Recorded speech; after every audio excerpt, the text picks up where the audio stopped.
Nous allons continuer dans la série Les Grands Rois Numides. Cette série est conçue pour vulgariser l'histoire et permettre à tout un chacun de compléter sa culture générale. Aujourd'hui, nous allons nous intéresser au grand Jugurtha qui avait annoncé que Rome était à vendre. Suivez-nous. Jugurtha, roi de Numidie, est une figure historique fascinante et complexe. Son règne et ses relations avec Rome offrent un aperçu des dynamiques politiques et militaires du monde méditerranéen au IIe siècle avant Jésus-Christ. Voici un aperçu détaillé de son histoire. La Numidie, située dans l'actuelle Algérie, la Numidie était un royaume berbère qui joua un rôle clé dans les guerres puniques entre Rome et Carthage.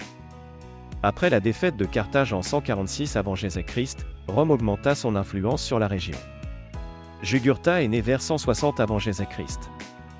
Il était le petit-fils de Massinissa, le premier roi de Numidie qui avait aidé Rome contre Carthage. Il était le neveu de Micipsa, roi de Numidie après Massinissa. Micipsa adopta Jugurtha et l'envoya à Rome pour se former, où il apprit les méthodes militaires romaines et se fit des alliés parmi les élites romaines. À la mort de Micipsa en 118 avant Jésus-Christ, le royaume fut partagé entre Jugurtha et les fils de Micipsa, Adherbal et Yampsal. Ce partage causa des tensions internes. Jugurtha fit assassiner Yampsal en 116 avant Jésus-Christ, provoquant une guerre civile avec Adherbal. Jugurtha se révéla être un stratège redoutable et vainquit son cousin, s'emparant de la capitale Cirta. Adherbal se réfugia à Rome, où il demanda l'aide du Sénat.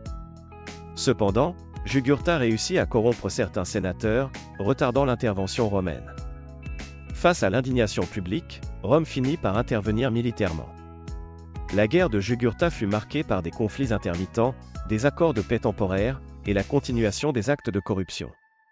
Malgré ses talents militaires, Jugurtha fut progressivement acculé par l'armée romaine, menée par des généraux comme Caius Marius et Lucius Cornelius Sulla.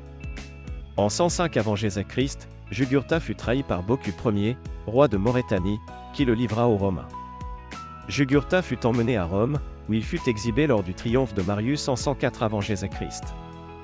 Il fut ensuite emprisonné et mourut de faim en 104 avant Jésus-Christ. Jugurtha est souvent considéré comme un symbole de la résistance berbère contre l'impérialisme romain.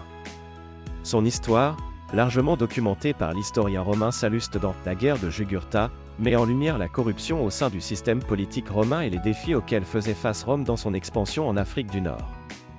L'héritage de Jugurtha perdure dans l'histoire nord-africaine, où il est parfois vu comme un précurseur de la résistance anticoloniale. Son règne démontre les complexités des relations entre les royaumes indigènes d'Afrique du Nord et les puissances impérialistes méditerranéennes.